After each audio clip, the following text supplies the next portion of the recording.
In this video, we're going to prove a real nice theorem. Let A be an n by n matrix whose all entries are 1. Well, if you take matrix A and you take away n times the identity matrix, the n by n identity matrix, that means from A, you're going to be taking away just n's on the diagonal entry of A, because n times in is all zeros except the diagonal entries will be n. Okay. So now A times n times in, well, they're all 1's except on the diagonal entries I take away 1. I'm sorry, I take away n. So we'll have 1, 1 minus n, 1, 1, 1, 1, 1 minus n, 1, and eventually 1, 1, 1, 1 minus n. That is the matrix. Now, if you add a multiple of one row of our matrix to another row, it doesn't change their determinant. It doesn't change the determinant. So now, what I want to do is what I know. Well, let's talk about why we're going to do this. What I just boxed in, and remember, A is an n by n matrix. What I just boxed in is n minus 1 rows. So let's add those n minus 1 rows. Let's add them. Let's see what we get. Well, 1 plus 1 and plus many 1's plus 1 more, that's going to add up to n minus 1.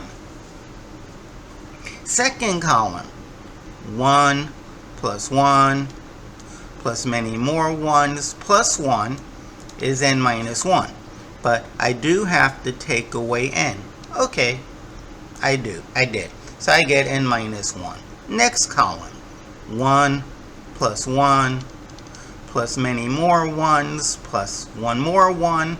That's going to be n minus 1. And once again, let's not forget to take away the n. So we get negative 1. Same for all the columns. We're going to get negative 1 except for the first column. Now, if you notice, if we were to add this to this on the bottom, we'll get 0. We'll get a whole row with zeros. So basically, I want to take row 1 and I want to add on row 2. 1 times row 2, which won't change the determinant.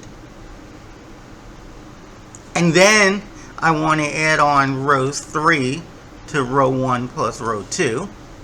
That's not going to change the determinant.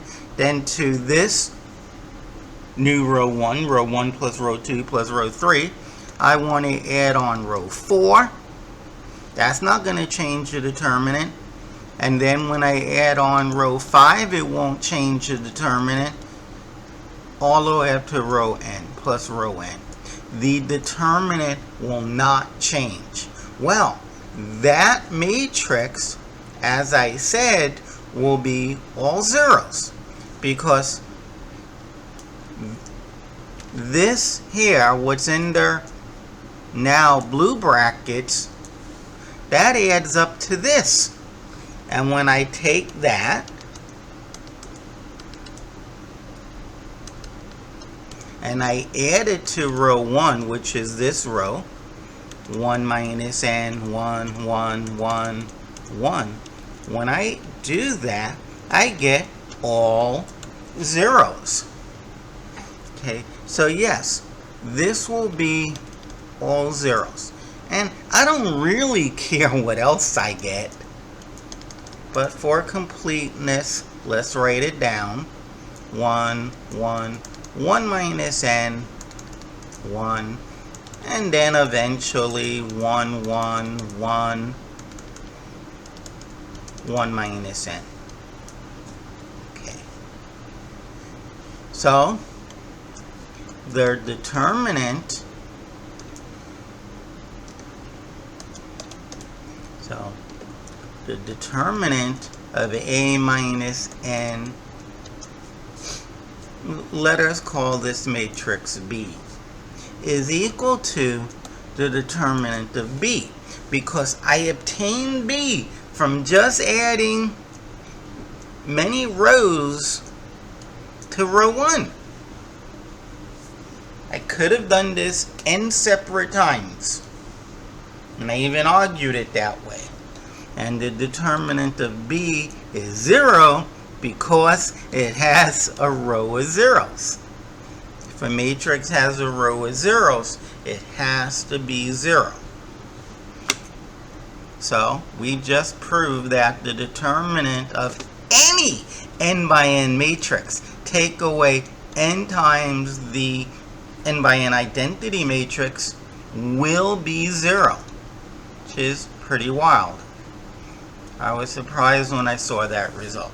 If you love theorems like this, subscribe to my channel, leave a comment, tell your friends about my channel, and as always, watch and learn.